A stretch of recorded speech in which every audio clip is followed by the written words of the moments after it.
Señal España presenta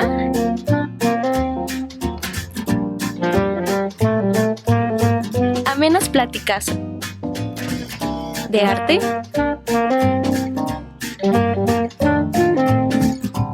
política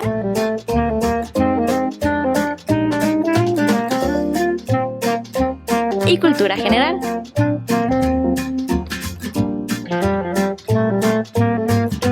De la mano de Pilar Rincón. Bienvenidos a El Rincón de Pilar.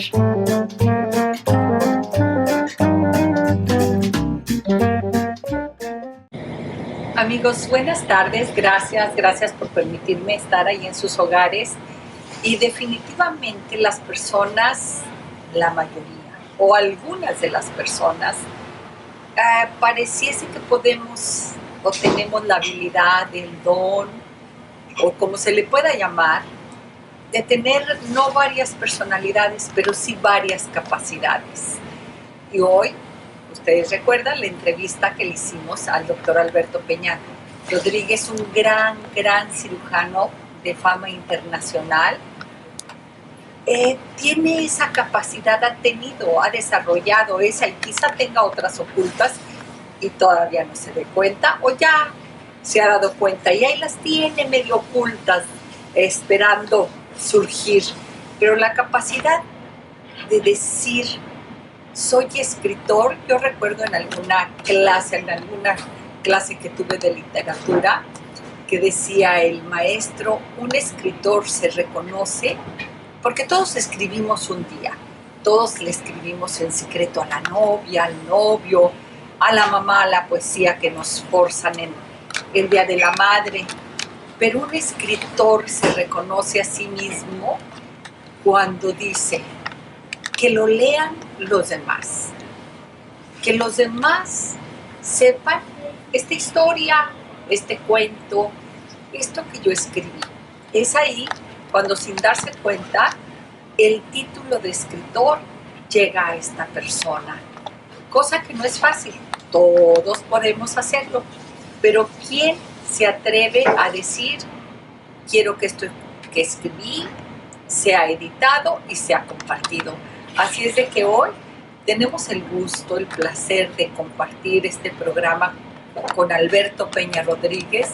Le vamos a quitar el doctor, el médico, el científico, para dejarlo en esa persona que la simplicidad que lleva lo complicado de las palabras es.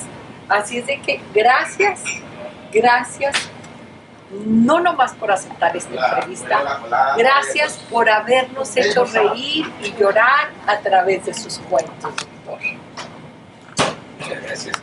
El placer es mío, es un honor saber que has leído mis cuentos, me halaga muchísimo. Yo le quisiera preguntar en qué momento, porque quiero decirles como antecedente y que él no lo narre, él tiene 2 libros sobre su historia de médico cirujano, Serendipia 1 y Serendipia 2. ¿Cómo nace escribir estos libros? El libro de Serendipia es una especie de autobiografía. Empiezo desde mi niñez y llego hasta el momento actual. Y vanidosamente pensé que la historia de mi vida era algo que podía compartir y que probablemente le interesaría a algunas personas. Sobre todo quise poner en el libro un toque de optimismo dirigido a la juventud, y específicamente a la juventud de los pueblos latinoamericanos y más específicamente a los jóvenes mexicanos, con un mensaje central que consiste en decir sí se puede. Lo que sucedió en mi vida y me hizo creer en los sueños. Entonces mi mensaje para los jóvenes es: sueña y pásate la vida persiguiendo los sueños, porque se vuelven realidad. Esa es una historia de éxito, y por eso soy un optimista irredento. Y quise transmitir ese optimismo a los jóvenes. Esa fue la motivación. Y la palabra serendipia se refiere a una especie de suerte que me acompañó a lo largo de mi vida. O sea, trabajé mucho, me dediqué, siempre vi el lado bueno de las cosas, pero aparte hay un elemento de suerte. No 100% suerte, 100% es que me encuentre un boleto de la lotería, yo que nunca juego y que tenga el premio mayor, eso sería suerte. Serendipia no, serendipia es una especie de suerte que le pasa al que está en el lugar apropiado, preparado, listo para sacar ventaja de la situación. Y mi vida fue llena de serendipia y por eso le llamé a el libro así. Doctor, usted dice suerte, usted dice sueños, pero a veces queremos construir los sueños o tener los sueños, irnos hasta una meta lejana. Y este libro nos va narrando realmente sí, pero sus sueños se iban siendo a corto plazo, y otro sueño, y otro sueño. A veces tenemos una mala idea e incluso les decimos a nuestros hijos, sí, pero dime cuál es tu sueño, ¿verdad? Y queremos que el sueño sea el final de la meta, y no es así. Así es, efectivamente, yo nunca tuve lo que se dice en inglés, un master plan, ¿no? Yo dijera, a los 18 años yo quiero ser cirujano de niños, diseñar una operación que sea adoptada mundialmente, y quiero recorrer el mundo y quiero ser miembro de las academias y recibir medallas. Yo nunca pensé así, yo iba con metas pequeñas conforme las cosas se iban dando. En una ocasión, en un congreso internacional, un joven se acercó a mí y me dijo, doctor, dígame, ¿cuál es la clave del éxito? Y yo creo que el joven esperaba que yo le diera una fórmula matemática para el éxito. Y mi respuesta fue, vamos a ver, era un joven cirujano de niños, ¿qué operación vas a hacer mañana? Pues nomás una hernia, dijo. Una hernia es una operación pequeña, que no debe nunca menospreciarse porque hay sus complicaciones. Pero de todas maneras él se sentía insatisfecho porque él soñaba con las grandes operaciones. Dijo, mañana voy a hacer una hernia. Y dije, pues, ¿qué te parece que mañana hagas la mejor hernia del mundo? Y se me quedó viendo así, como diciendo, este viejo no entendió la pregunta, ¿sí?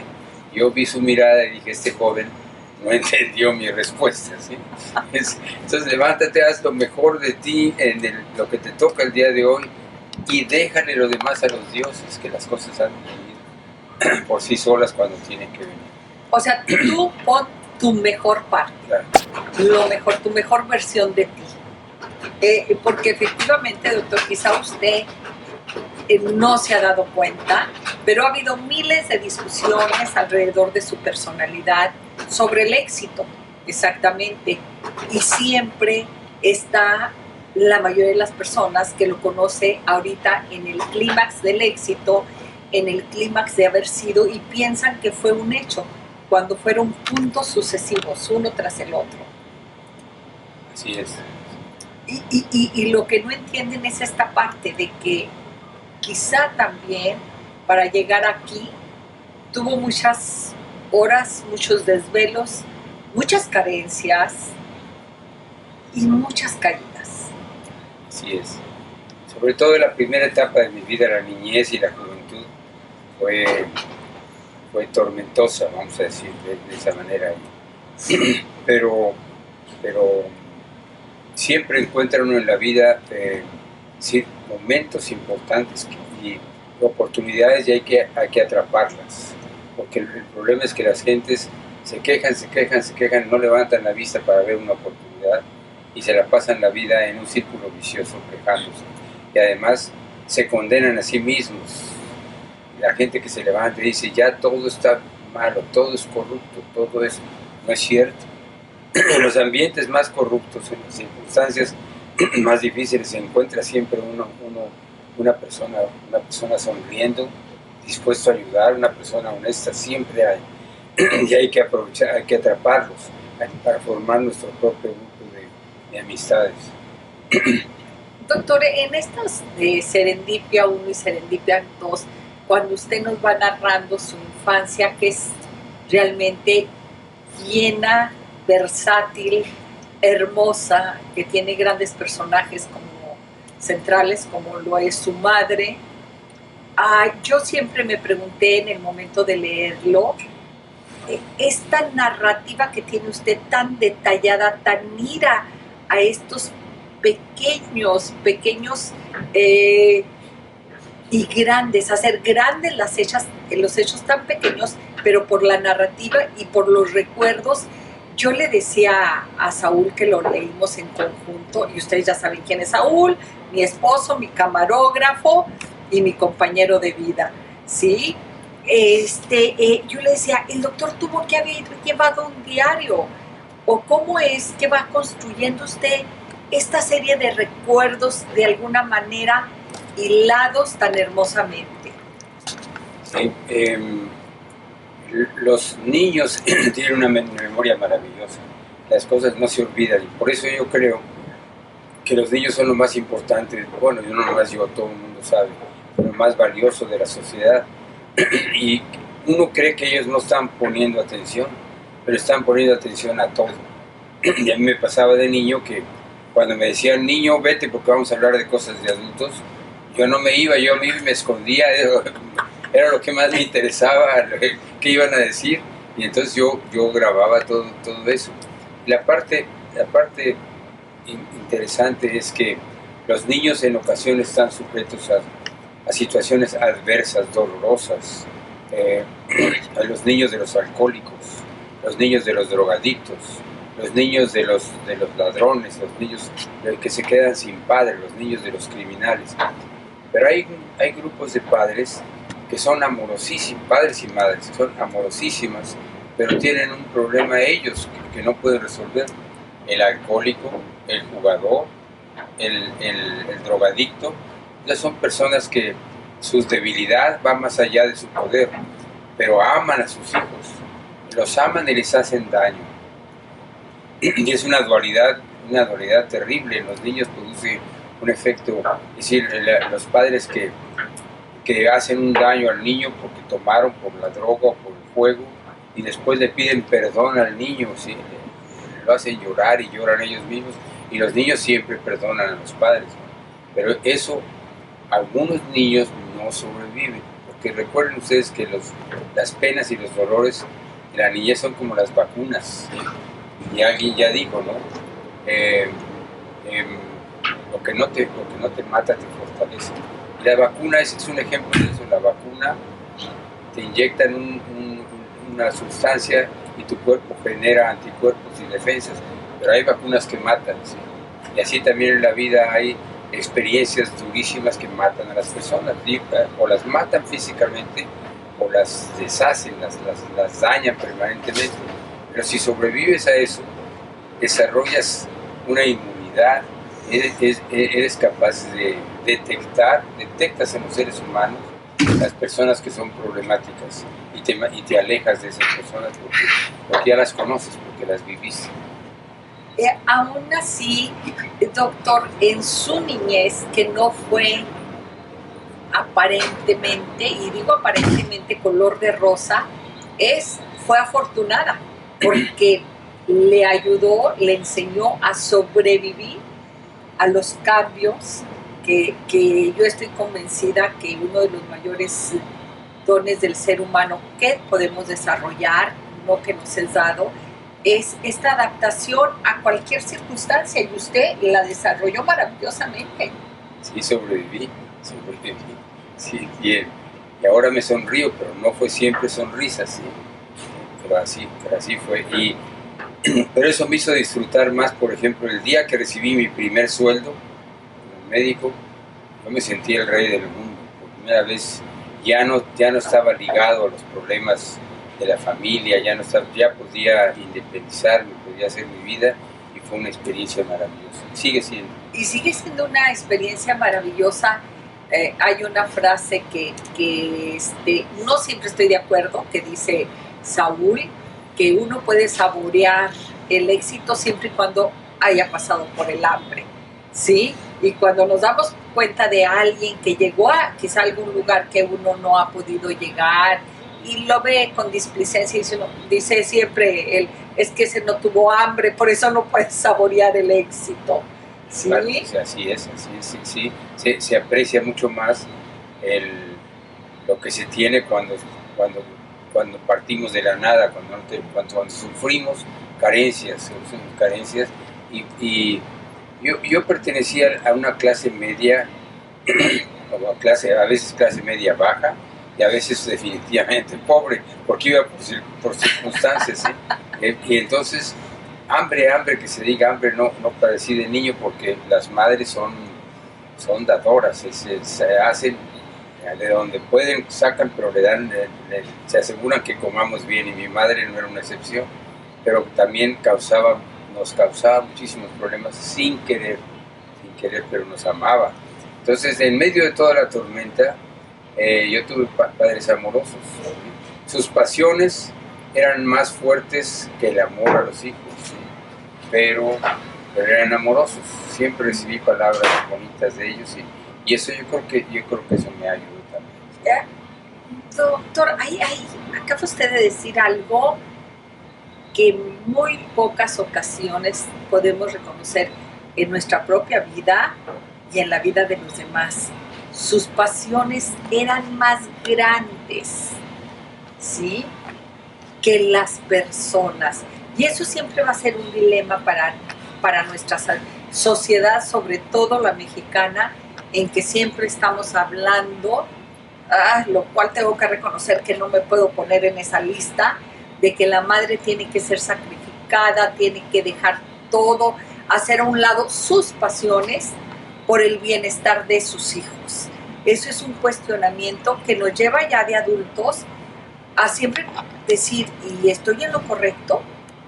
¿Puedo dejar a un lado mi familia por mis pasiones? Y hablar de las pasiones, no estoy hablando de las bajas pasiones que yo nos podemos imaginar. Estoy hablando de la pasión por su servicio en la medicina, de su pasión por escribir, de su pasión como lo estamos ahorita viajando, ¿sí? De esto que nos lleva a desarrollar nuestra propia personalidad. Pues sí, cada caso es diferente. No podemos juzgar a las personas, una mujer que deja su hogar porque va a perseguir otros fines, no necesariamente malos, pero como tú dices, sus pasiones, sus sueños, sus ideales. Exacto. Uno no puede juzgar. Ya Ortega y Gasset había dicho el hombre y sus circunstancias. Se incluye a la mujer también. Entonces, y ya el Papa Francisco también, cuando le preguntaron qué opina de la homosexualidad, dijo, ¿quién soy yo para juzgar? Me parece muy bien. Yo creo que eso habría dicho Jesucristo si le hubieran preguntado sobre eso. Yo creo que una persona sabia, lo primero que aprende es a no juzgar a los demás porque no conoce sus circunstancias. Y no conoce sus circunstancias, pero ahorita usted que se refiere precisamente a Jesucristo, él siguió sus pasiones. O sea, siguió sus pasiones y dejó en el dolor a su madre por su pasión, que era dar su vida, ¿sí? Entonces ahí pudiéramos tener un gran ejemplo de que lo más valioso es seguir sus pasiones, porque al hablar de pasiones volvemos a lo que usted decía, el seguir los sueños, y los sueños son día a día. Pero la vida está llena de trampas. ¿Hasta dónde se justifica seguir nuestras pasiones, sobre todo cuando en el camino se daña a terceras personas? Eso es una cosa que no tiene respuesta, es personal. Cada quien porque al final tenemos que comparecer ante nosotros mismos. Entonces podemos convencer al mundo de cuán buenos somos, pero al final tenemos que juzgar a nosotros mismos, y es la prueba más difícil. Y es la prueba más difícil. Yo trato de recordarme siempre que mi libertad termina donde empieza la libertad del otro. Y tengo que recordármelo, porque a veces sin querer ya estoy irrumpiendo en su libertad. Así es de que regresamos.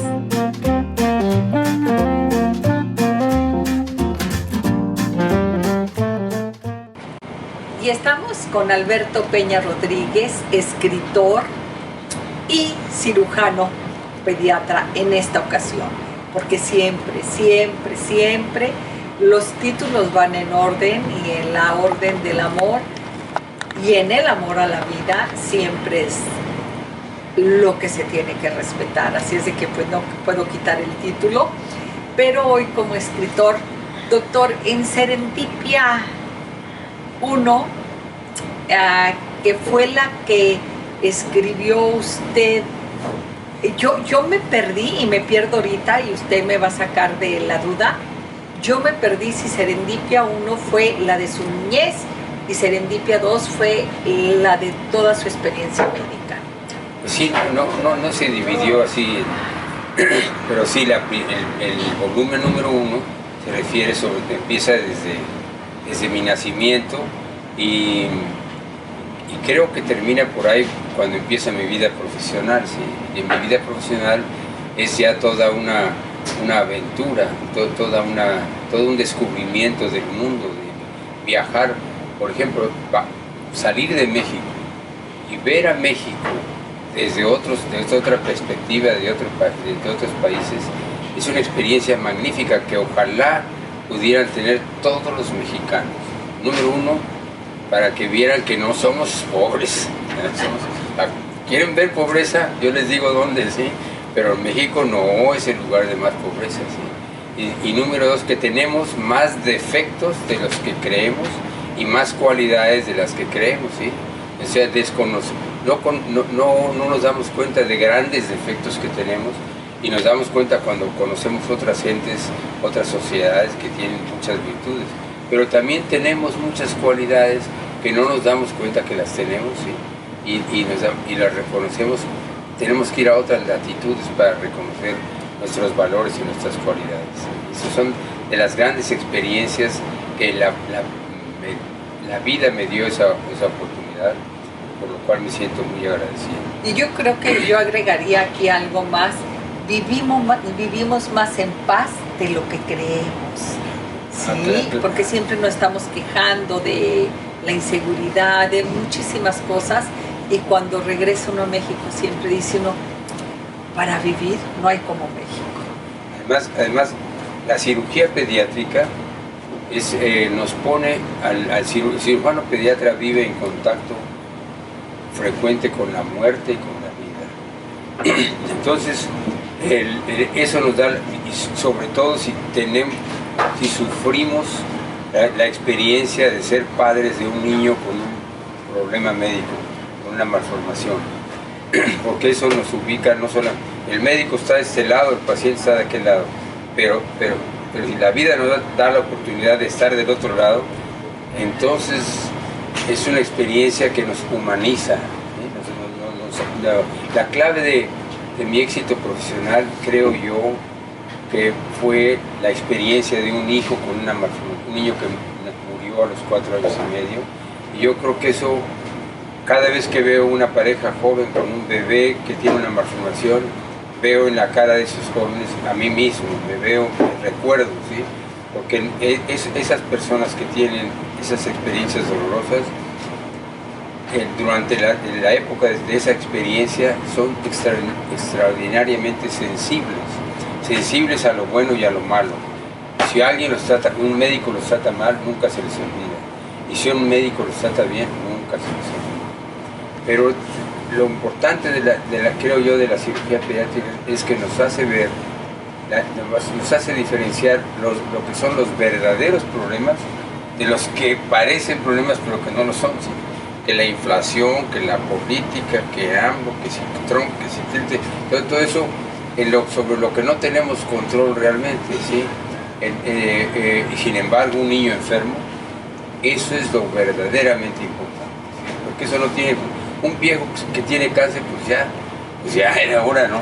Ya era hora, sí, claro. Pero un niño con cáncer, eso crea un cuestionamiento serio para los creyentes, ¿sí? ¿Dónde está Dios? Para ver a un niño con cáncer es una de las cosas más dolorosas que yo he vivido, ¿sí? O niños que son parapléjicos, nunca van a mover las piernas y tienen 3 años y así va a ser su vida. Eso sí no tiene explicación en el sistema de valores universal. ¿Cómo es posible que eso sea así? Pues es una gran experiencia, porque yo no tengo derecho a quejarme de que las articulaciones me duelen, ni tengo derecho a quejarme de que la inflación o de que hay mucho tráfico. Tenemos enormes privilegios: desayuno, comida y cena diaria, cama donde dormir, no tenemos frío, bueno, pues y tenemos amor, y tenemos gente que nos quiere. ¿Qué más le pedimos a la vida? ¿Qué más buscamos? Sí, yo creo que es difícil cuando dice uno que ante las pérdidas, el tener un hijo en no salud o tener la pérdida de alguien muy, muy cercano, como dice usted, en una etapa de la vida en que se considera violenta, porque el día que yo entendí que las pérdidas de hijos o papás jóvenes que dejan huérfanos son pérdidas violentas, y yo decía, oye, pero es que murió de cáncer, ¿por qué dices que violentas? En tanatología lo aprendí esto, y decía, es que estás violentando el ciclo de la vida, ¿sí? Por eso se llaman, y mencionaban así, los jóvenes y los padres jóvenes que dejan huérfanos. Están violentando este ciclo natural de la vida. En cambio, un adulto mayor, aunque haya sido en un accidente, es una muerte accidental, pero va en el ciclo de la vida. Y sí, definitivamente esto nos deja enseñanza. Yo creo que nos permite poner en un real valor las cosas que van sucediendo. Así es. Lo importante es no quemar etapas, vivir cada etapa de nuestra vida tan intensamente como podamos, para poder disfrutar de esa tranquilidad, esa actitud contemplativa que la vejez, por más que la queramos adornar, no es siempre agradable. Como dijo una actriz norteamericana famosa, dijo: la vejez no es para cobardes, ¿sí? es para gente, porque todos los días te descubres algo que no es necesariamente positivo, pero por fortuna viene acompañada de una forma de ver la vida con tranquilidad, una nueva perspectiva que te hace disfrutar cosas que antes no disfrutabas, te hace preguntarte cosas que antes que nunca se te habían ocurrido, ¿sí? Empiezas a ver cosas y fijarte en detalles, porque ya no tienes prisa, y la prisa es el asesino del vivir, ¿sí? Y la prisa también es la fuente fundamental de complicaciones en cirugía. Los cirujanos con prisa no deben ser cirujanos, ¿sí? Entonces, en la vejez puedes sentarte a contemplar con mucha calma, sin mayores sobresaltos, ¿sí? Y disfrutar, ¿sí? Cosas que antes no disfrutabas porque estabas a la carrera, ¿sí? Aquí hay algo controversial, doctor, porque llevamos prisa como si se nos fuese a terminar la vida, y cuando ya somos ciertos de que estamos en la última etapa de la vida, nos volvemos lentos, como si quisiéramos alargar el tiempo, ¿sí? Entonces esto es, si pudiéramos quizá decirles a los no tan adultos como nosotros, diríamos: ve más lento, no te apresures, no te apresures. No hay prisa. No hay prisa, todo va a llegar a su tiempo, pero no es así, doctor. Y estábamos en el escribir este libro, porque usted lo inicia, Serendipia 1 lo inicia cuando todavía estaba activo, muy activo, en la cirugía pediátrica. ¿Cómo es que empezó sin que hubiese competencia, estas dos actividades en su vida? Uno no tiene explicación para muchas cosas. Las cosas surgen porque sí, y uno no siempre se explica se sentía el deseo. Yo creo que todos los seres humanos nos gusta compartir, nos gusta hablar, nos gusta que nos escuchen, unos más que otros. Hay gente muy callada, yo no soy callado. A mí, si me invitas a hablar, yo hablo, y tengo que cuidarme de no hablar demasiado, de no escribir demasiado. Pero yo creo que todos queremos compartir experiencias que tenemos, que consideramos importantes para nosotros, no necesariamente. Yo me lo planteé así, dije, bueno, pero cuando comencé a leer a los grandes escritores, porque la carrera de cirugía no te da tiempo de leer, entonces si eres cirujano de éxito, si no tienes éxito, sí tienes tiempo de leer, pero yo tenía mucho éxito, no tenía tiempo de leer, pero cuando comencé a leer dije, wow, es que estas gentes ya lo dijeron todo, y lo dijeron con palabras hermosas, y con un vocabulario extraordinario, entonces yo ¿qué voy a escribir de nuevo? Y me quedé un poco deprimido, pero después dije, bueno, pero es que a mí me gusta la idea de escribir. Es que no me lea nadie, pero yo quiero escribir.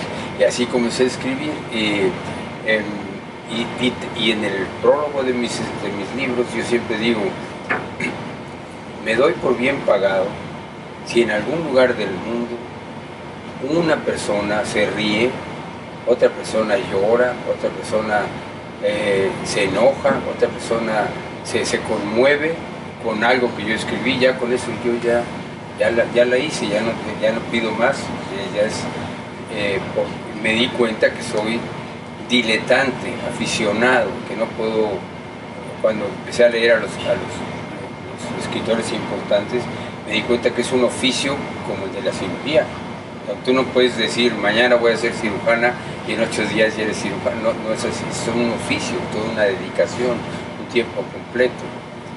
Entonces me di cuenta que yo soy totalmente aficionado, pero disfruto escribir, y leo, y creo que así como hay grandes escritores y malos escritores y diletantes como yo, aficionados, así también hay lectores sofisticados, lectores no sofisticados y algunos muy simplistas que a lo mejor ellos sí disfrutan lo que yo escribo y todos contentos, ¿no? Un señor que toca una ranchera, pues no compite con Mozart, pero se conmueve y hace que otros se conmuevan. Entonces va a haber público para todo. Claro, pues sí. Y ya, por eso si me mandan un comentario cualquier persona o esta entrevista, para mí es un gran halago, porque ya que tú leíste algo y te gustó, te divertiste, te reíste, yo ya la hice, estoy feliz. Ay, doctor, sigo, ahora sigo. Ya se picó, ya le picó la otra araña. Ya acelerado, ya. Así es, sigo escribiendo. Y todos pensamos y sabemos que en las artes, en la música hay también los que son líricos, los que son orejeros, los que tocan porque escuchan, porque tienen una sensibilidad y una habilidad, una sensibilidad en el corazón y en el oído y una habilidad en las manos, igual en la pintura, igual en la literatura, ¿sí? Y yo también es algo que me pregunto, porque sabiendo que usted le ha dedicado su todo a la cirugía pediátrica, desde que leí el primer libro, decía varias preguntas, pero ¿a qué horas escribe el doctor?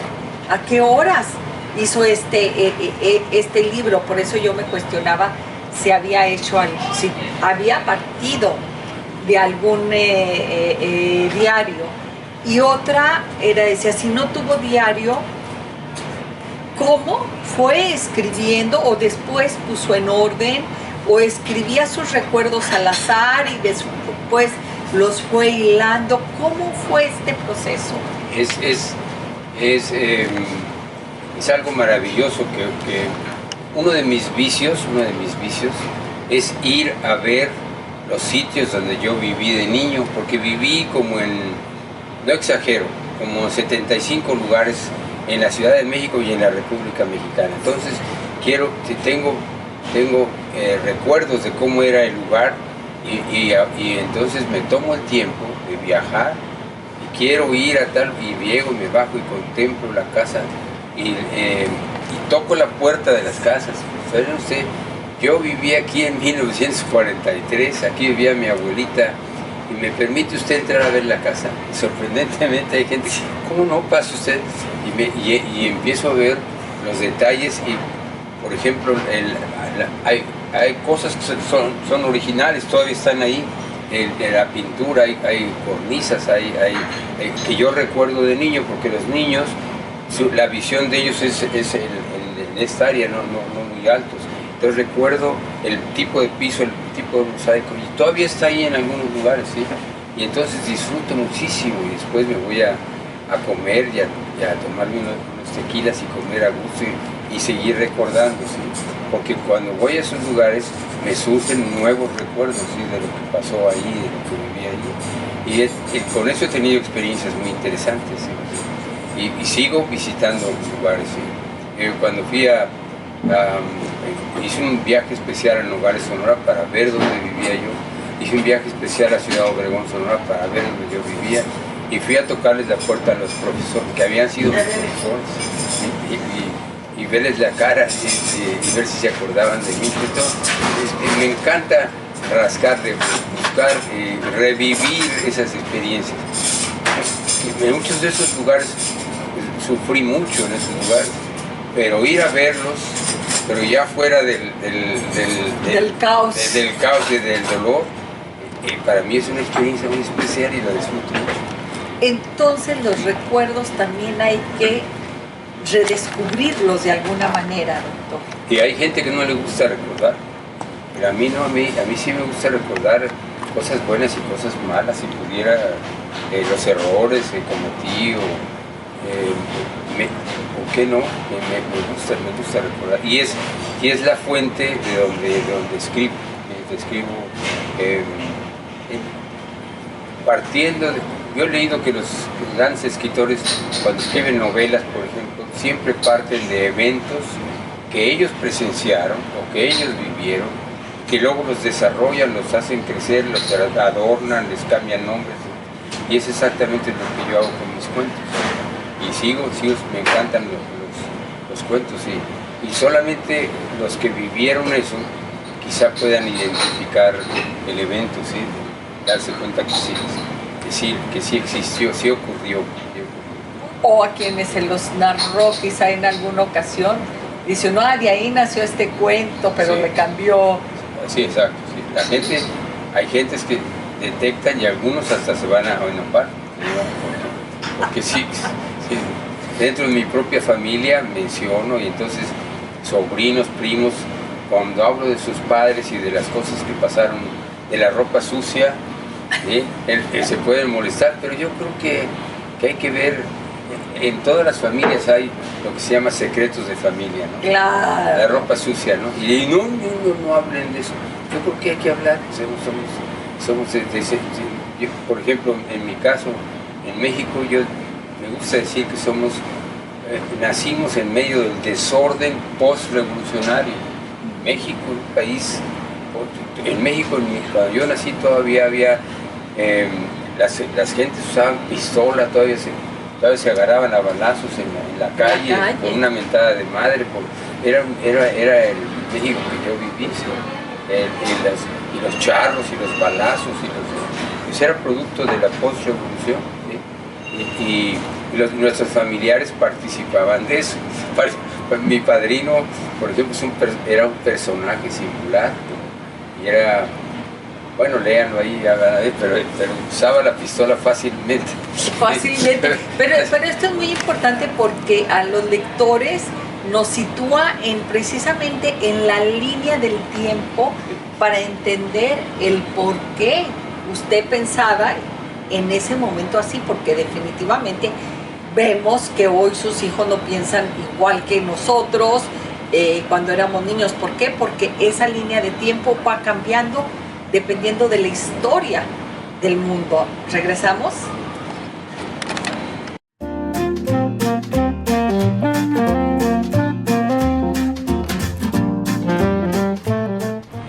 Amigos, estamos con el doctor Alberto Peña Rodríguez hablando de sus libros, de el hacer y el quehacer a través de la escritura, porque una cosa es el hacer, todos hacemos, todos pudiésemos hacer un libro, pero en el quehacer no todos lo hacemos, lo escribimos. Doctor, esto de regresar a los lugares se me hace formidable porque es no nomás un viaje adentro de usted, sino es ahí en el espacio que vuelve a recrearle estos recuerdos. Para mí es maravilloso. Si tuviera más tiempo, ahora tengo 2 niños pequeños, tengo que estar en la casa, pero si tuviera más tiempo, viajaría más a esos lugares, seguiría yendo, pero ya casi los visité todos, ya casi los visité todos. Y yo me preguntaría, ¿y dónde es donde termina? Porque le vuelve a dar uno vuelta, ¿verdad? Sí.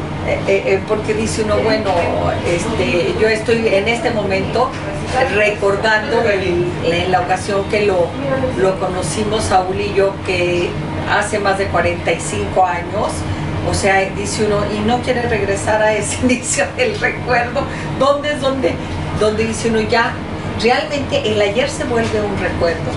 En cuanto pasa el ayer es un recuerdo. Pues podríamos los 3 ir a la cabañita aquella sí, donde nos reunimos. ¿De quién era esa cabaña? Del doctor Rojas. Sí. Podríamos ir de nuevo con la guitarrita pequeña que tenía Saúl y tomarnos unos mezcales ahí y cantar otra vez ahí en la sierra, ¿no? Sí, y ya con mi hija que en ese entonces apenas andaba caminando, porque yo me acuerdo que la llevé bebé en la andadera ahí. O sea, debió haber tenido 8 meses Cris, ahorita ya tiene, ya no puedo decir, porque cuando digo que tengo una hija de 47 años, me dicen, pero es nomás de Saúl, sí, nomás de Saúl, él ya tenía hijos cuando yo me casé con él. Pero, por ejemplo, podemos ir a visitar el cine donde tú te caíste, ¿ya no existe? Sí, sí existe. Pues hay que ir ahí y vivir, sí. Es importante. Sí. Es importante, doctor, y no cabe duda que es producto de sus sueños y de sus recuerdos, pero también usted es parte de las personas que en algún momento tuvo el encuentro en su vida, porque todos fueron maestros, más allá de lo bueno y de lo malo. Cualquier persona con la que vamos coincidiendo en el camino es un maestro de vida. Esa es una de las grandes satisfacciones mías personalmente. Es una parte de mi vocación. Me encanta enseñar, Si me dicen, háblenos de eso, y me encanta ver la cara de los jóvenes al descubrir algo, al finalmente entendieron algo, ¿sí? Porque yo tuve maestros buenos y malos, fui un estudiante regular. ¿Y por qué regular? Porque cuando el maestro me caía mal o porque era pedante o arrogante o porque no explicaba, yo me daba cuenta que ni él mismo entendía lo que estaba explicando, entonces yo me cerraba y ya yo soy maestro. Hacía lo mínimo nomás para pasar y por eso sacaba calificaciones bajas. Pero conocí maestros que cuando hablaban eran como ilumina el aula, ¿no? Y te comienzan a hablar y tú dices, yo quiero oírlo más y quiero acercarme a esta persona, quiero ver cómo vive. Y muchos maestros no te invitaban a su casa en México. Entonces, cuando fui a Estados Unidos, por primera vez los maestros me invitaban a cenar a su casa. Y entonces la admiración se hace más sólida, más profunda, porque no solamente admira su profesionalismo, sino su forma de vida, cómo vive, que tiene que ser coherente con lo que dice, ¿sí? Porque hay personas que son cristianos incoherentes o cristianos coherentes. Y yo tengo grandes amigos cristianos coherentes. No soy amigo de los incoherentes. Soy también amigo de los comunistas coherentes, en fin, todos los que actúan como hablan, ¿sí? Y eso lo veo uno como jóvenes. lo veíamos en los maestros. Yo estudié en la escuela médico-militar y tuve muy buenos maestros, pero muy malos maestros. Esos que no deberían ser maestros, no deberían dejar a los jóvenes en contacto con esas personas negativas. Pero aún así de ellos también aprendió porque ¿sí? Estoy segura, sí. yo de vez en cuando le digo a Saúl, recuérdame esta escena. Y me dice, ¿para qué? Para no caer en esa ridiculez. Sí. Para no caer en ese exceso. ¿Sí? Entonces también de estos malos debió de haber aprendido y decir que nunca sea como ellos. Exacto, así es. Porque si no los hubiese conocido no tendría el parámetro y quizás se pierde uno más fácil. Claro, y luego ya en cirugía, ahí sí, también cuando uno es residente, conoce uno a los buenos cirujanos y a los malos cirujanos. Y los detecta, los jóvenes los detectan, se dan cuenta, porque yo les digo, si tu hijo, tu bebé tuviera que ser operado hoy en la noche, ¿a quién llamarías? Ellos rápidamente saben a quién sí y a quién no. A quién sí y a quién no, y no precisamente es el... Bueno, es que también esto, y tiene que ver también con la escritura, no siempre el mejor maestro de literatura escribe un libro. Yo recuerdo en la escuela siempre decía, bueno, ¿y por qué no conocemos la obra de nuestros maestros? Sí, excepto el maestro Bravo, pero a mí me cuestionaba. Es decir, tenemos que conocer también su obra. Así un maestro de usted en la escuela, pues también quería verlo operar, ¿no? Sí, verlo ya en la ejecución. Claro. Sí, a los jóvenes yo les digo, si vas a un congreso y surge un conferencista brillante con diapositivas maravillosas, con videos, y tú dices, wow, ese señor, no te quedes ahí, ve a donde trabaja él y pégate con él desde que se levanta, desde que entra al hospital, cómo trata al portero, cómo trata a la recepcionista, cómo trata a la secretaria, cómo trata a la enfermera, cómo trata a los enfermos, cómo opera. Y cuando ya hayas recorrido ese camino, entonces sí tendrás una versión total del individuo, ¿sí? Mientras, porque una persona puede fabricar conferencias maravillosas, pero su vida ser otra cosa totalmente diferente, claro. Y eso en cirugía existe porque la cirugía es un arte, que queremos hacer ciencia, pero es un arte. Entonces hay cirujanos muy inteligentes, pero que no tienen ese don de ser cirujanos talentosos. Y ahí sufre una gran desilusión, la diferencia entre el gran conferencista, el gran líder de la cirugía, y sin embargo en la hora de operar es una cosa horrible. Como este doctor que hablaba usted de la escuela médico-militar, que parecía una carnicería, el quirófano, que dijo, no, yo no quiero ser. Sí, yo no quiero ser, yo no quiero eso. Se veía en cambio, cuando vio operar acá, dijo, eso sí, ahí sí quiero. Así es. Ay, y doctor, y no me contestó la pregunta, ¿a qué hora se inició? Y me interesa esto de a qué horas, porque les decía yo que estaba en su plenitud como cirujano pediatra. ¿A qué horas inició? Que usted recuerde, ahí inicié a escribir mi libro Serendipia 1. Bueno, antes de Serendipia yo escribí uno que se llamaba Monólogos de un cirujano pediatra, pero es en inglés. Entonces ese libro no... Y entonces terminé ese libro pequeño y entonces dije, pero tengo que hacer una versión en español, porque el inglés no es mi idioma nativo, y entonces tengo grandes limitaciones en el inglés. No puedo expresarme bien, ¿sí? Sobre todo cuando se llega a los aspectos emocionales, ¿no? A los enojos, a las malas palabras, o a los chistes, o a la política. Es muy difícil expresar eso,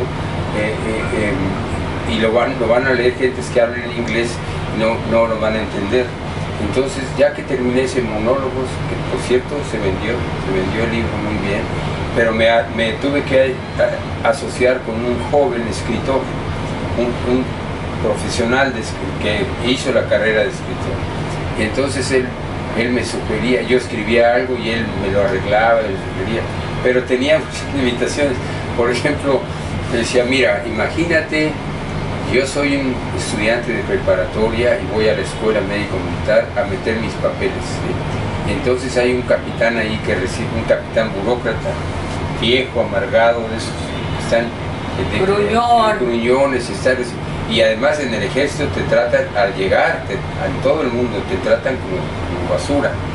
Entonces yo estoy ahí y entrego mis papeles y hay una incongruencia en mis documentos, que el nombre de aquí que no corresponde acá. Entonces después de ver mis papeles el capitán me dice, óigame, pero voy a emplear las palabras reales, óigame, ¿quién hijos de la chingada es usted? Aquí está todo errado, ¿sí? Entonces ahora quiero poner eso en inglés, ¿sí? A ver, dime cómo le hago. Entonces el muchacho dice, déjeme pensar. Y yo le digo la siguiente semana, ya sé, ¿cómo lo voy a subir? Ponga, for God's sake, what's your real name? Dije, se no entendió. No entendió nada, emoción. Entonces yo me quedé con ese libro en inglés, pues me quedé con cierto grado de frustración. No pude decir, debe ser un arte muy complicado traducir al inglés y hacer que un norteamericano perciba lo que yo estaba sintiendo. Eso es muy difícil, ¿sí? Eso ya es en ligas mayores. Entonces dije, tengo que escribir en español, y en el español ahí sí, por eso al principio, cuando soy de niño, relato un pasaje y menciono la melodía que yo oía en esa época, que la recuerdo muy bien, ¿sí? Perdón, vida de mi vida, perdón. Yo me acuerdo de niño, ¿sí? De los Panchos, se oí cantar a los Panchos, entonces, y menciono, hay unas frases de la letra de la canción, sí, que yo recuerdo vívidamente, ¿sí? Y a ver, y ahí precisamente, porque es la narrativa tan impresionante, tienen que leer este libro, porque va narrando precisamente el recuerdo de esta canción, pero luego narra quiénes eran los Panchos, de qué época. ¿Esto lo anexó o tenía ya ese conocimiento? No, usted, se me ocurrió ahí. Y en ese momento lo investigaba, sí, para ampliar. Sí, en algunas cosas yo recordaba los nombres de los autores, pero otras no sabía yo, entonces lo buscaba. Por ejemplo, nosotros que nos queremos tanto debemos separarnos, no me preguntes más. Y yo sabía eso, pero no sabía quién lo había escrito, entonces me metí a leer eso para darle crédito, ¿sí? Para ponerlo ahí en el libro, ¿sí? Y aprendí muchas cosas. Es lo que digo, que ahora de viejo uno comienza a preguntarse cosas que antes no se preguntaba. ¿Cómo se llama la calle donde vives tú? La calle se llama San Mateo. San Mateo. ¿Quién era San Mateo? Pues viene de un personaje bíblico. Sí. Por ejemplo, yo viví en la calle de Aniceto Ortega. ¿Quién era Aniceto Ortega? Yo ahora de viejo dije, ¿quién era Aniceto Ortega? Pero lo viví años y repitiendo. En la calle de Matías Román, ¿quién era Matías Román? Y así le preguntamos a 10 millones de mexicanos y no sabemos. Entonces te entra la curiosidad porque tienes tiempo para pensar quién era, y es muy interesante. Y además platicar con las personas. Ahora que me llevó un joven a ver los paisajes aquí, y entonces yo comencé a preguntarle, soy muy metiche, le digo, ¿y dónde naciste? ¿Y dónde vives? ¿Y estás casado? ¿Tienes niños? ¿Y cuánto ganas? Me meto en todo porque me interesa mucho.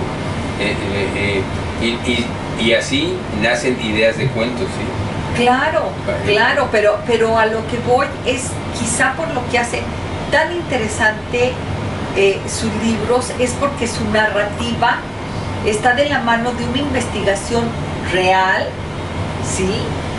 Y Serendipia es su vida, pero los cuentos del viejo lo llevan a esta narrativa de las cosas, de las casas, de las personas, que realmente yo creo que el arte de quien escribe es que a usted y a mí sea capaz de trasladarnos a ese lugar, que podamos cerrar los ojos y aspirar el ambiente, sentir el dolor, sentir la alegría, pero tiene que ver con la narrativa, porque no nomás hablamos de la narración de las emociones, hablamos de la narración de las personas y de las cosas que no siempre se dan.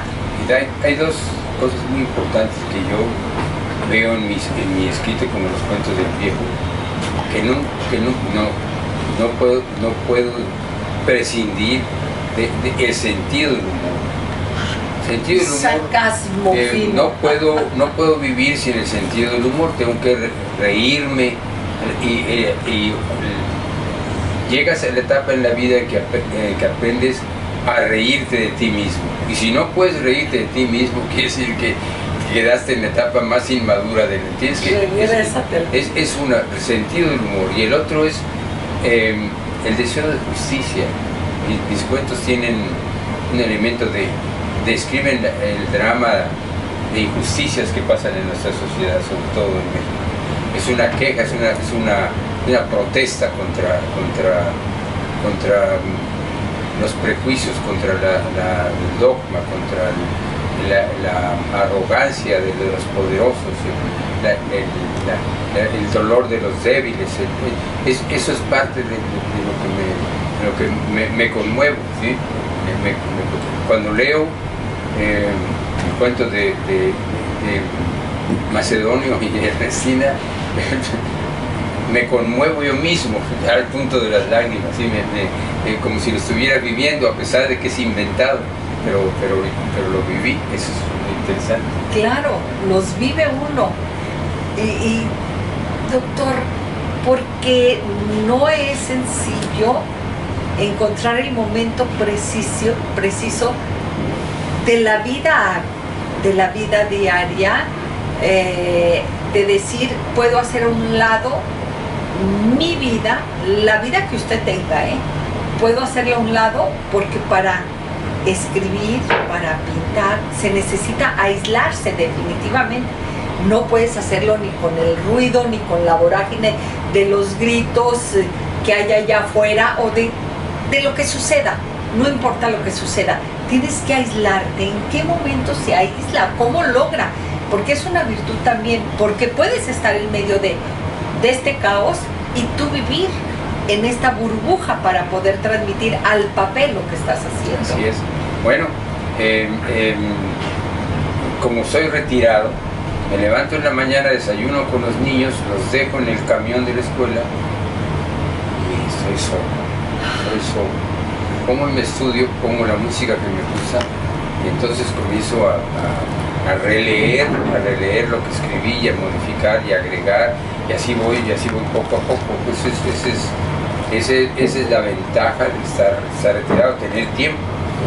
También he leído, por ejemplo, las personas que han ganado premio Nobel en literatura, dicen que el momento que ganaron el premio Nobel fue una condena para ellos.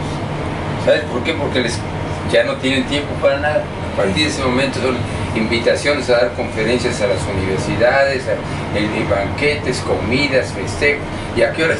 Y entonces dicen que en los años siguientes de recibir el premio Nobel no escriben nada, es una aridez, se sienten mal.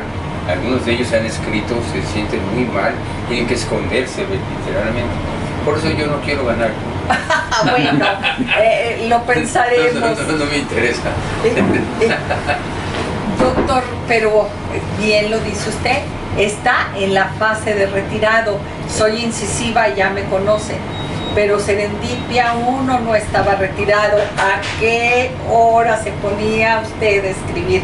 Y regresamos. Amigos, estamos con el doctor Alberto Peña Rodríguez en su fase de escritor, que no es fácil, porque usted y yo lo sabemos, escribir una poesía a la mamá o en la escuela,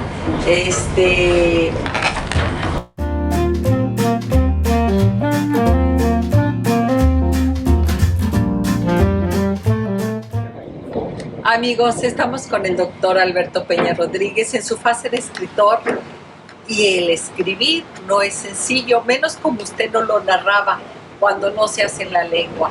Pero ¿qué creen? Sigue sin responderme. ¿A qué horas escribía Serendipia 1 siendo todo un cirujano? ¿A qué hora lo hacía? Le robaba tiempo a las otras actividades. Cuando podía, me sentaba en la computadora y empezaba a escribir. Empecé escribiendo a mano, porque yo aprendí tarde lo de la computadora y todavía escribo con 2 dedos, a veces con 3, pero así, escapadas dentro de mi propio estudio, de mi oficina, o los fines de semana, cuando podía.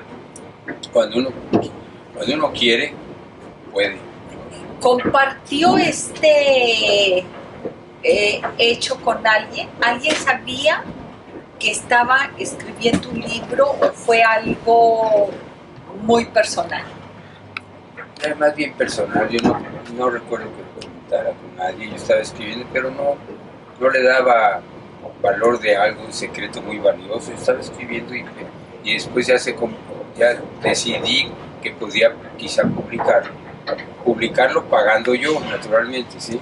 Pero resulta que se vendió y se vendió bien. Y le digo esto de comentarlo, no por la secrecía de que nadie supiera, no, sino por este hecho que hablábamos en un principio, ¿recuerdan? De que en el proceso del escribir llega un momento en que dice, seguramente llegó esto, tienen que conocerlo, tengo que compartirlo, les importará, no les importará, que el mundo lo vea, que el mundo lo lea, quien quiera, ¿sí? Por eso yo le preguntaba, porque es este momento en que el propio espíritu te dice, ¿estás preparado para la luz? En el momento en que alguien más, oye, ¿qué crees? Estoy escribiendo un libro, pues ahí estoy. O ¿en qué estás entretenido? Pues estoy haciéndole al escritor, porque como decía usted, hasta aprende uno a reírse de uno mismo, lo toma a la ligera. Claro. Yo no tengo explicación, no sé exactamente cómo surgió. Solamente es un gusto, una necesidad. Primero, uno recuerda muchas cosas buenas, cosas dramáticas, cosas injusticias que presenció uno, que vivió dolor. Por ejemplo, en cirugía pediátrica, uno de mis proyectos es escribir un libro sobre mis pacientes especiales. Hay pacientes que no los pueden olvidar por el dolor que pasaron, pues, o por diversas razones, pero se quedan grabados para toda la vida. Entonces escribir algo sobre eso. Sobre el dolor que es, híjole, los aguijones del alma. Doctor, pero fíjese, si el ser humano tuviésemos la capacidad de entender que la expresión está implícita en nosotros, porque si volteamos atrás, pues vamos a recordar todo lo que el hombre desde sus inicios, estas figuras abstractas, estas líneas, dejó en las cuevas y que están como testimonio para recordarnos que es una necesidad de expresarse del ser humano a través de lo que sea, de la escritura, de la música, de la pintura. Pudiéramos decir que usted lo hizo desde esta necesidad de usted para expresar lo que había vivido. Sí, yo creo que al paso de los años y ir madurando, de alguna manera, voy a sonar no humilde, ¿sí? Pero de alguna manera pensé que los episodios de mi vida eran singulares, cuando menos vamos a decir, ¿sí? eran especiales y que podían llamarle la atención a algunas personas. Y si no, pues de todas maneras yo me divertiría escribiendo, porque además al estarlos escribiendo estoy rememorando, estoy regresando a esas épocas dolorosas, pero ver las etapas dolorosas desde el punto de vista del ganador, sí, es satisfactorio. Claro, doctor, yo lo decía al principio, hay una figura que me encantaba visualizar, que era su madre cuando aparece a través de la narrativa, pero más me gustó esto, descubrir entre líneas sus emociones referente a su madre, nada más por el hecho de cómo la llamaba usted. ¿A su mamá le tocó leer su libro? No le tocó leerlo. No lo había publicado, no lo había impreso. Todavía no lo había impreso. Creo que ya estaba escrito el monólogo, pero este era en inglés y ya no lo leía. Pero hubiera sido muy interesante que ella leyera cosas que a veces no eran muy positivas en relación a ella, ¿no? Eran críticas en relación a ella, pero era un personaje que marcó mi vida, fue el centro de mi vida, ¿sí? De mi vida en la primera etapa, para bien y para mal, para bien y para mal. Yo creo que fue para bien y algunas cosas no tan bien, pero fue parte de su formación, y si no fuera por eso, pues usted no estaría aquí, ¿verdad? A mí, la verdad es que referente, y con todo respeto a su madre, yo pudiera decir, y después de todo, mamá, todo salió bien. Sí. ¿Sí? Y después de todo, aquí está tu hijo, y salió bien. Ella estaba segura de que iba a salir bien. Ella me decía, tú vas a hacer algo grande, me decía ella. ¿Sí? Ella, y nos peleábamos, pero ella siempre estaba muy orgullosa de mí. Se subía en un avión, tomaba el avión en México, se subía al avión para Nueva York, donde yo vivía, y al aterrizar en Nueva York ya todos los pasajeros sabían que yo era el mejor cirujano de niños del mundo. Ella les comentaba, ¿usted no sabe quién es mi hijo? No, señora, no sé. Ah, pues mi hijo, y hacía con todo el mundo, sí. Entonces, y en la calle se paraba y hablaba. Yo era el orgullo de ella. Fuimos 9 hijos, por eso murieron 3, pero me distinguía, a todos los adoraba, pero a mí en especial me reconocía, me promovía siempre desde niño. Ya tú tienes que ser, date a valer, decía, date a valer. Que no fuera humilde, ella no era humilde, me recomendaba que no fuera humilde. Que no necesito repetírselo mucho, ¿verdad? Doctor, la familia es muy diferente a un libro biográfico, como son estos 2 libros, a un libro de cuentos, pero mi modo de no platicar de mis hermanos, de las personas con las que conviví, ¿recibió algún reproche o cuál fue?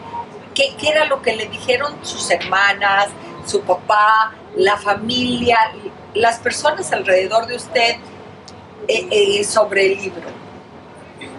Nadie lo criticó, pero yo creo que hay otros sobrinos más o primos más lejanos que si lo leen todavía actualmente se van a enojar, porque hablo de mi padrino, por ejemplo. Mi padrino era jefe de la policía de San Luis Potosí allá por los años 30. ¿Sí? Entonces, cuando había, el gobernador era un cacique que se llamaba Gonzalo de Santos, muy conocido, matón. ¿Sí? Y mi padrino era le decían hermano de águila, ¿sí?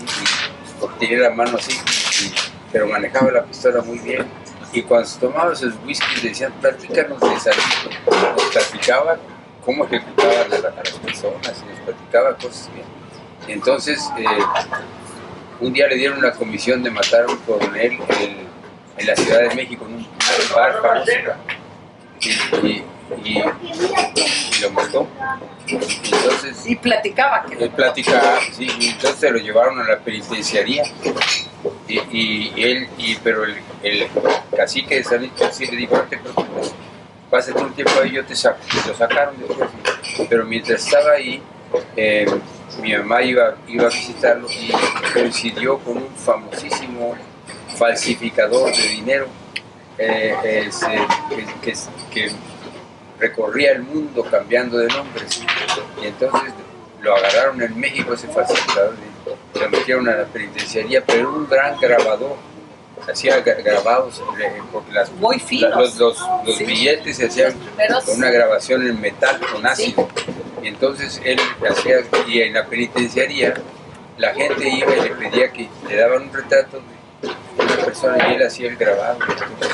Entonces mi mamá fue a ver a su hermano, supo que el grabador estaba ahí, y entonces fue y le llevó una foto del hermano mío que murió, e hizo un anillo. En el cuadrito de un anillo está, pero es una obra de arte de lo que hizo ese señor.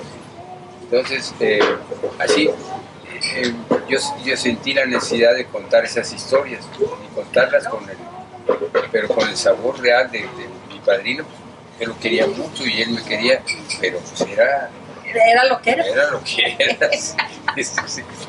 Y así otros personajes de la familia que son dignos de cuentos. Mis tíos eran de Tamaulipas. El otro tío Ramón, ese se agarró a balazos en la Ciudad de México con unos señores. Le dieron un balazo y quedó medio cojo así. Y entonces tenía una novia en una casa de mala nota y estaba bailando ahí con su novia cuando llegó un gángster que traía ametralladoras en la cajuela, era bien conocido. Y entonces estaban bailando y le comenzó a bromearse con mi tío, pero no estaba para bromas. Sacó la pistola y le metió un balazo en la cabeza y lo mató. Pero como era un gángster bien conocido, la policía ya no buscó a los responsables porque ya le habían hecho el favor de matarlo al señor. ¿Sí? Pero mi tío era un personaje como quiero jugar un juego. Estamos grabando, mi amor. Amigos, ya estamos con el doctor Alberto Peña Rodríguez. ¿Y qué creen? Por aquí, como dijésemos en México, se nos coló una gran invitada, Laís Peña Bishop, hija del doctor, que seguramente de lo que estamos hablando es muy interesante cuando alguien fuera y siendo que está dentro nos puede dar su opinión. Así es de que Laís, ¿tú has leído el libro de cuentos de tu papá? No, pero mi papá me dice todas las historias en el libro. ¿Y qué te han parecido las historias en el libro? Bien, pero unas historias son muy tristes después porque alguien se muere y cosas. ¿Y a ti cuál es la historia que te atrae más? Una que Ernestina y Macedonio. ¿Esa historia te gustó? Sí. Sí. ¿Y qué puedes pensar tú? ¿Cuántos años tienes? 9, pero voy a hacer 10. Vas a cumplir 10 años. Y tú has visto, fíjate que en este programa hemos platicado de la vida de tu papá, de que es un cirujano pediatra, pero tu mamá también es cirujano pediatra. Ana. ¿Así, cirujana? O ya se puede, ya se debe. No se puede, se debe decir cirujana pediatra, tienes razón, gracias por corregirme. Y entonces tú ya te puedes formar una idea del mundo, porque has viajado mucho con ellos. ¿A ti qué te gustaría hacer? ¿Yo? Sí. Yo quiero ir a un concierto de Taylor Swift. Quieres ir a un concierto, pero ¿tú qué quieres ser cuando seas grande? ¿Qué quieres estudiar? Actuar. ¿A qué quieres dedicarte? Tú sí sabes que en la vida hay dos cosas que tienes que pensar. Una, que estudiar, pero otra, a qué dedicarte. Y puedes estudiar a lo que quieres dedicarte, eso es lo extraordinario.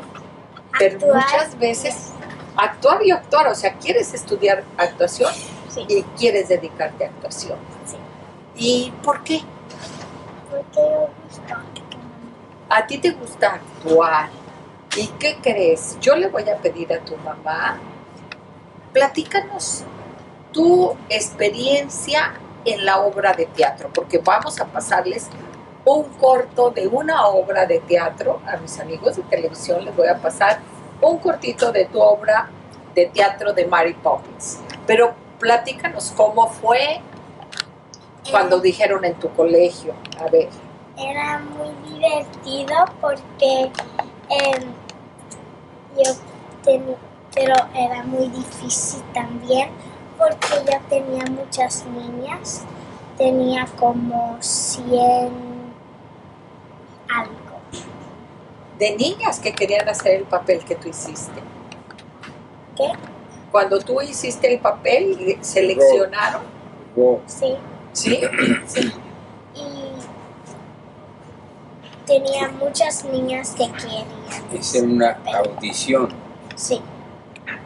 Y que les dijeron en el colegio, vamos a hacer esta obra de teatro. A ver, platícame, ¿cómo supiste que iban a hacer esa obra de teatro? Pero no era en colegio. Era una cosa de actores que son chiquitos. ¿Y quién supo? ¿Tu mamá o tú? Mi mamá, y después ella dijo, ¿quieres ir a esta escuela de actuando? Y yo dije, sí. ¿Y cómo te sentiste ahí? Muy ¿Te tuviste que aprender diálogos? Yo tenía que aprender unas danzas. ¿Cuántas páginas? ¿Cuántas páginas de En qué? el script tenían para memorize your role. Yo no sé. Pero era mucho. ¿Era mucho? ¿Y en cuánto tiempo te preparaste? Un mes. Un mes. ¿Y qué tal el vestuario? Porque es parte de la actuación, es no nomás saber decir lo del personaje, es también portar el vestido. ¿Qué tal la actuación con tu vestido, con tu ropa? Era muy bonito porque yo podía usar una pintura muy bonita en mi cara. Yo gusté mi pelo porque estaba así. Y también yo gusté mi vestido porque era rosa y blanco. ¿Y a ti te maquillaron o tú te maquillaste? Ellos me mataron. Ellos te maquillaron, ¿sí? ¿Y qué fue lo que más te gustó de estar en el teatro? Actuar. Actuar, pero la actuación, tú sabes que se compone. Yo vi un pedacito de tu actuación y se compone de dos partes: el diálogo, lo que hablas, y la actuación sorprendente también que cantas. ¿Qué te gustó más? No sé, yo gusté los dos. ¿Los dos? Sí. ¿Y nunca te dio miedo de que se te olvidara? No, porque yo sabía muy bien. Tú sabías que sí sabías. Sí. ¿Sí? Bueno, como nos damos cuenta, esto yo creo que se trae en los genes, ¿sí? Así es de que seguramente vas a llegar a ser una gran actriz, ¿sí? Porque si ese es tu sueño, lo puedes alcanzar, ¿sí? Así es de que también les voy a pasar a ustedes, no nomás un segmento de esta pequeña obra de teatro, que no fue tan pequeña, porque ¿cuánto duró la obra de teatro?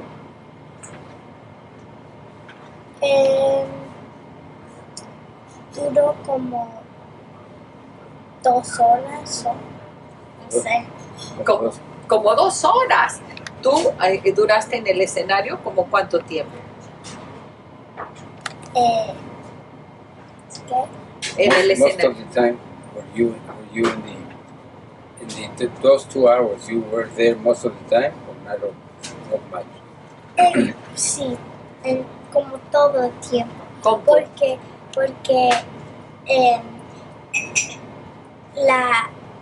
yo soy uno de las personas principales. Eso es muy importante. Así es de que, amigos, vean estos pequeños segmentos y regresamos con el doctor Alberto Peña Rodríguez hablando sobre la apasionante tarea de escribir, no solo para mí, para los demás.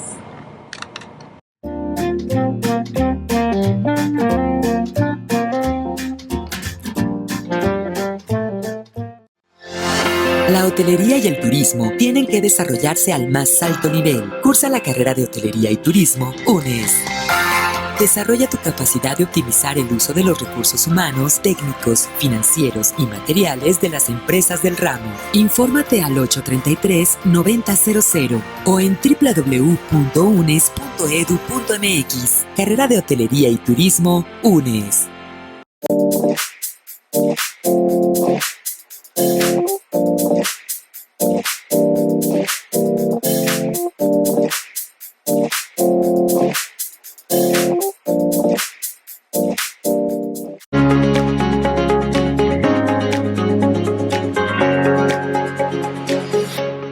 Sigue La Nueva Señal.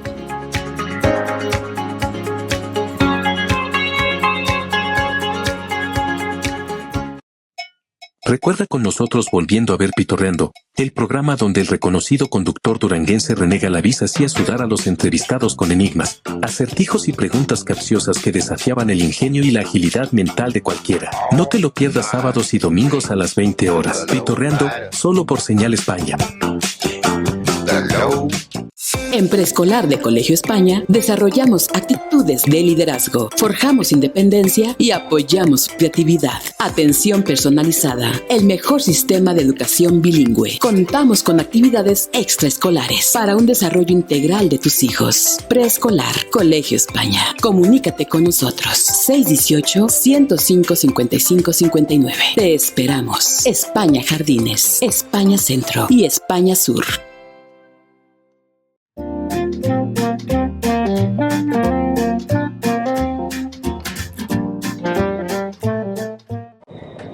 Amigos, estamos con el doctor Alberto Peña Rodríguez, con su pequeña hija Lais, y ya en el último segmento de esto que es, pudiéramos decir que por hoy es la pasión de su vida, el escribir.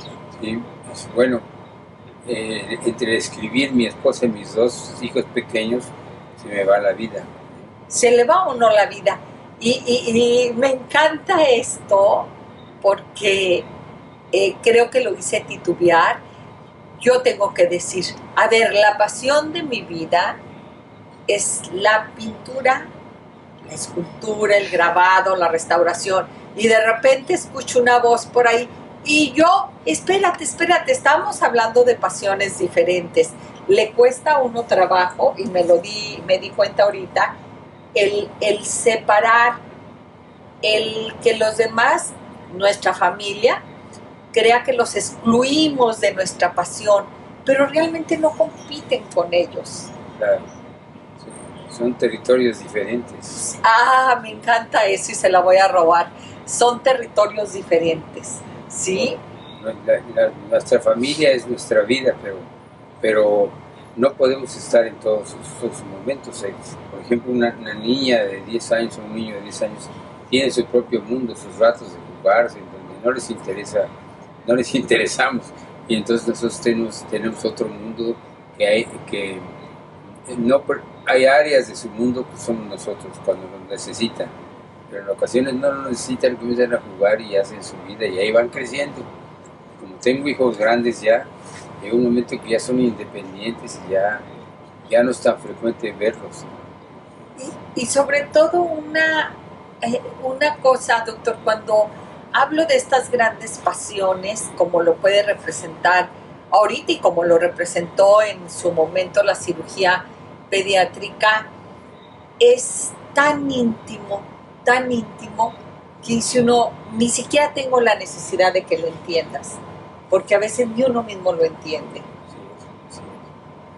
Sí es.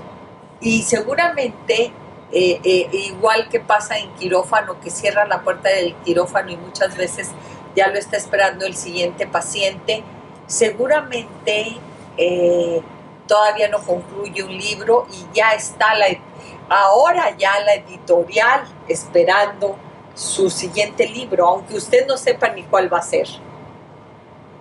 Así es. ¿Cómo llega con los cuentos del viejo? Quiero que sepan, porque seguramente muchos de ustedes van a querer conocer los cuentos del viejo. Se venden en Amazon. Ahí puede acceder, Los cuentos del viejo, por Alberto Peña. No sé si Serendipia 1 y Serendipia 2, no sé, no. Eso no.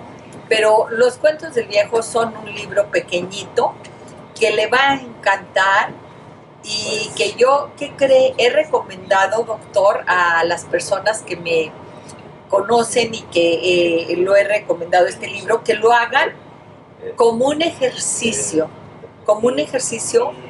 porque es tan narrativo, tan hermoso, que lo hagan como un ejercicio en familia, que lo lean como quizá lo hicimos a Saúl y yo, que él lo leía, nunca me permitió, habíamos hecho el acuerdo de que íbamos a leer un capítulo y un capítulo, y resulta que después del primer capítulo me dijo Saúl, no, porque yo ya tomé los personajes, entonces ya tú no les vas a dar la misma entonación, y así nos llevamos todo el libro, nunca permitió que yo lo leyera, pero fue muy, muy buen ejercicio, doctor. Quiero decirle que nos unió en las lágrimas, en las risas, en las emociones, por esta lectura.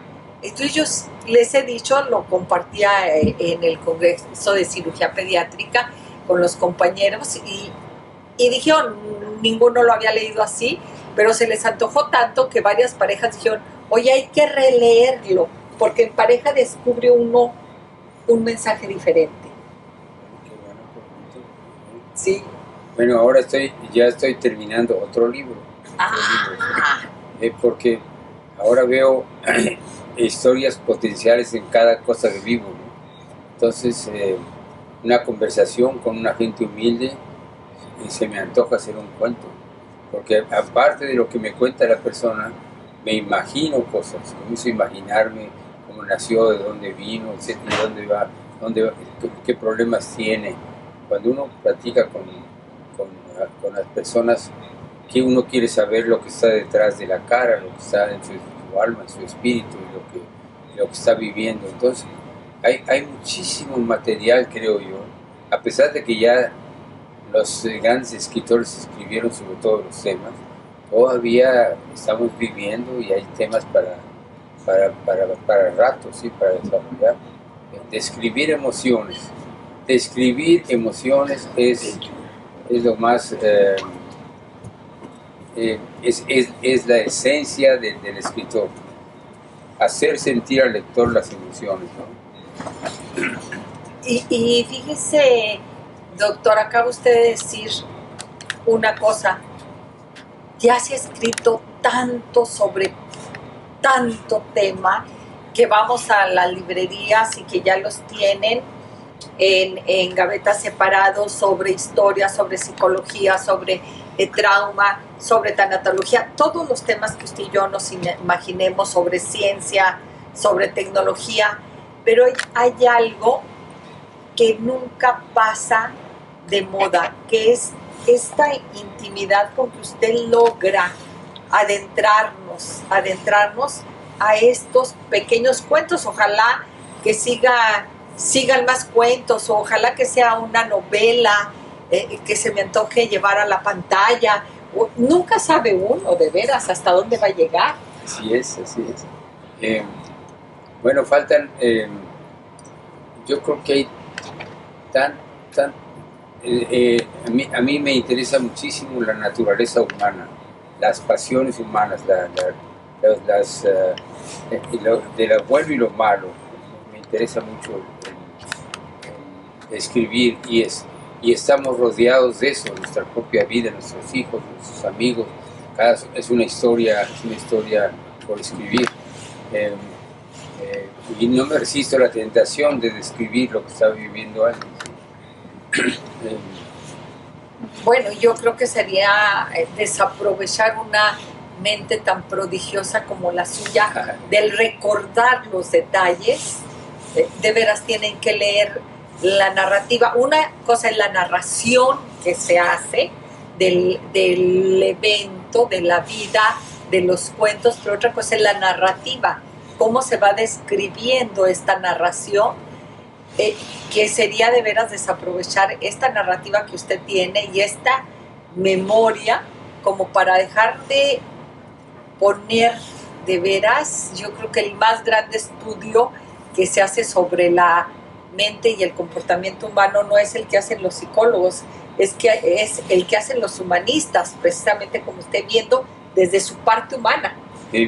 Por ejemplo, te voy a decir una pequeña historia del nuevo libro. Como yo soy médico militar, yo fui residente del hospital militar. Y no se me olvida que entramos una noche a operar a una jovencita de 14 años que se llamaba Angelita. O si no se llamaba así, parecía así. Parecía. Y entonces el papá era un teniente coronel que llegó con sus botas de caballería y con su pistola 45, pero muy, muy mal encarado, y su esposa toda callada. La niña tenía un dolor abdominal intenso, entonces los residentes dijeron: teniente coronel, su hijita tiene apendicitis, vamos a operarla rápido porque se puede perforar. Pues está bien, pero yo quiero que lo opere el mejor cirujano del hospital. Así como no, llamamos al residente mayor, ya entramos a la sala de operaciones. Eso no se me olvida. Yo era segundo ayudante, yo era interno. Y entonces al abrir, resulta que no tenía apendicitis. Tenía un embarazo extrauterino, una niña de 14 años. ¿Sí? Y en la puerta de la sala de operaciones estaba el teniente coronel, se negaba a irse a su cuarto. Yo me quedo aquí para ver qué pasa con mi hija, decía así. Entonces vimos el embarazo extrauterino, lo tratamos, pero y ahora la pregunta es: ¿qué le vamos a decir al papá? ¿Quién se lo va a decir? ¿Cómo entonces, se lo va a decir? Y entonces el residente mayor dijo: pues tú, dijo, no, tú eres el residente mayor, tú tienes que ir. Ya salió finalmente. Entonces ahí empieza, y eso lo viví yo, ¿sí?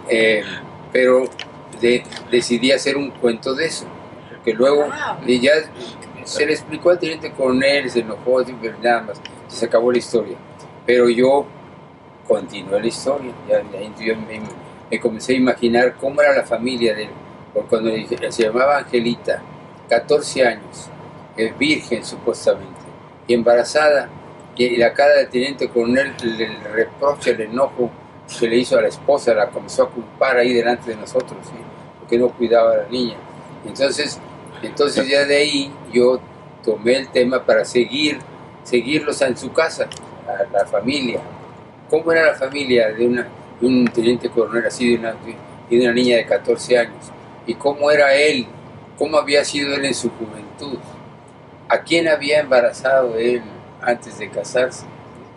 Y entonces se me ocurrió también que el jefe de psiquiatría fuera a consultar a la familia y tratara el tema esencial, que es por qué una niña de 14 años no está en comunicación, no está informada sobre la sexualidad, sobre la producción. Entonces me metí a la dinámica familiar, a los problemas el teniente coronel. De inmediato culpó a un cuñado, un joven estudiante que vivía en la casa porque venía de la provincia. Bueno, ahí se puede uno expandirse, o puede uno decir, entonces el teniente coronel sacó la pistola y mató al cuñado. Versión corta. Puede uno tomar distintas direcciones. Entonces ese es un ejemplo de un cuento, ¿sí? Pero el evento ocurrió, pero ya después, lo demás es fabricación mía, ¿sí? Pero cosas, eso sí, a mí no me gusta la ciencia ficción, a mí no me gustan las cosas poco factibles. Cuando una historia que estoy leyendo yo comienza a ser fantasiosa, demasiado imaginativo, y eso no es factible, no puede ser eso. Entonces yo dejo la historia. A mí me gustan las historias que están sucediendo, como estamos viviendo, las pueden pasar. Sabemos que pasaron o pueden pasar. Esas son las historias que me gustan. Doctor, hay algo una frase que se dice: Dios perdona, pero el tiempo no. Y me refiero, no podemos negar la edad, pero que su edad precisamente le da la posibilidad de visualizar hoy a lo lejos el paso de varias generaciones en las cuales pues simplemente ha habido los cambios más sorprendentes de la historia, ¿sí? Ahorita tenemos la bondad de ver cosas que nunca nos imaginamos de niños, pero también eso ha cambiado completamente nuestras generaciones. Hoy lo decimos y lo dirá usted como padre, ni siquiera me pudiera haber imaginado usted haber sido un niño como lo es sus propios hijos. Esto le da también la capacidad de transitar con sus historias a lo largo de ver todas las generaciones, todas las líneas del tiempo. Así es. Yo no me adentro en las cuestiones modernas del internet, de todo lo que está pasando, porque es un poco complejo todavía. No, estoy más metido en mis recuerdos, en las cosas que viví, que estamos viviendo actualmente, pero no en el mundo de en los desórdenes juveniles, en los problemas sexuales de la juventud, en las drogas. Todavía no, en eso no me metí. Los respeto y los ve de lejos. Quizá algún día, afortunadamente no tengo vivencias en ese tema, no tengo a nadie que sea drogadicto para basar una historia en eso, sí, pero alcohólicos sí hay, pero drogadicción, violencia, al estilo de ahora no he tenido vivencias y por eso no escribo sobre eso. Y lo digo porque hace rato nos platicaba la historia del tío, que era más fácil sacar la pistola y solucionar, y quizás si platicamos esto ahorita, cueste comprenderlo o parezca un poco brusco. ¿Por qué?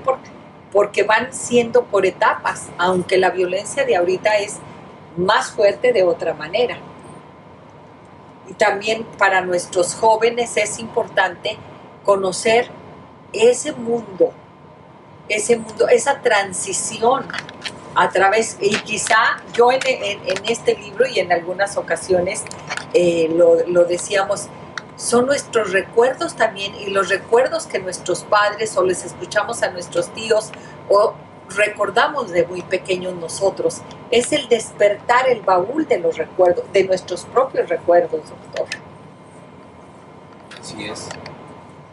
Una de las cosas algunos temas que me han interesado de modernos son el tema de los inmigrantes, por ejemplo, porque viviendo en Estados Unidos estoy en contacto con inmigrantes, el jardinero, la secretaria, todo el mundo tiene relación con.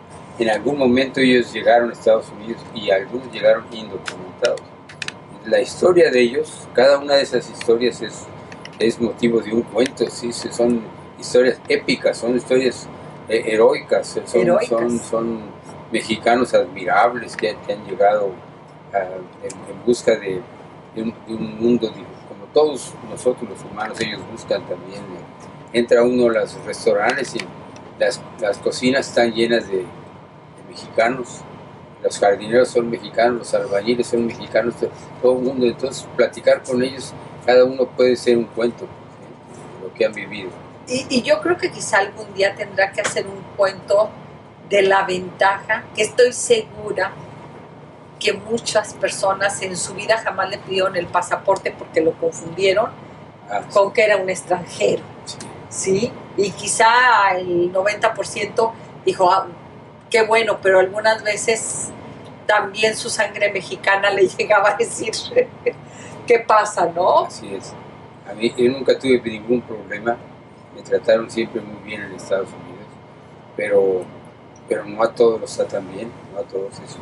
Yo me rebelo contra eso.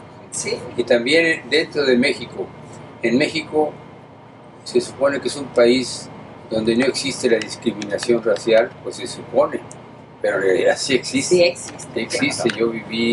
He vivido escenas dramáticas de racismo en México, sí, de racismo. Y peor, racismo cuando un agente de aspecto indígena mexicano discrimina a otro también y a cual más, ¿sí? Sí. Pero apenas tiene oportunidad de estar un poquito arriba, como las gallinas, ¿no? Pues sobre las de abajo y así.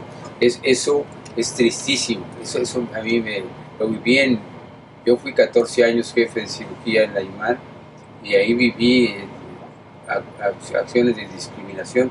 En mi cuento, en los cuentos del viejo, hablo cuando Macedonio lleva a su nieta, una niña más chica que la Is, pero un poco inspirada la historia en mi relación lleva a su nieta y la van a operar, y entonces lo tratan mal, lo tratan como una trabajadora social y siéntese ahí y lo regaña y yo viví eso, yo vi esas acciones, y entonces él se revela y le grita y le dice, como se debe hablar, malas palabras, y le dice, pues si somos iguales tú y yo, ¿por qué me tratas así? ¿Sí? Entonces yo expreso la rebeldía, que eventos de rebeldía que acontecen en la vida diaria en un país que fue colonizado. Entonces todavía hay remanentes de esa colonización, ¿sí? Pero todavía vivimos esas diferencias en clases, todavía los nacos y los no nacos y los chairos y los no sé cuántas cosas ahora inventan, ¿no? Pero habla de ser remanentes de la conquista, de las diferencias de clases, de diferencias de razas. Muy triste. Muy triste. Pero se va mezclando. Se va mezclando y ustedes se van a sorprender. Yo espero que pidan los cuentos del viejo por Amazon, ¿sí? Y esto, ¿qué les puedo decir? Se van a divertir más que en el cine y les va a costar menos que en el cine. Así es de que, doctor, muchísimas gracias, muchas gracias. Yo espero un día acompañarlo a la presentación de este libro en Durango, que tengamos el honor, porque actualmente el doctor Alberto Peña Rodríguez viaja por el mundo enseñando su técnica que puso al servicio de la humanidad, ¿sí? Pero ya creo que es momento de que inicie también su recorrido en el mundo presentando sus libros, y vamos a esperar con ansias el próximo libro. Así es de que muchas gracias. Muchas gracias, Lais. Muchas gracias, y espero verte en el escenario como toda una gran actriz. Amigos, muchas gracias a ustedes. Gracias por recibirnos en sus hogares. Gracias a Señal España, pero sobre todo gracias a la vida que hace posible esto. Señal España presenta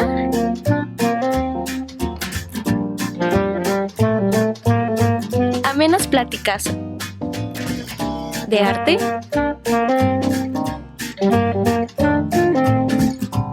política,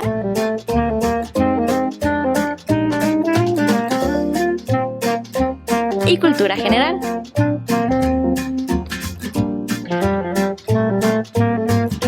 De la mano de Pilar Rincón. Bienvenidos a El Rincón de Pilar.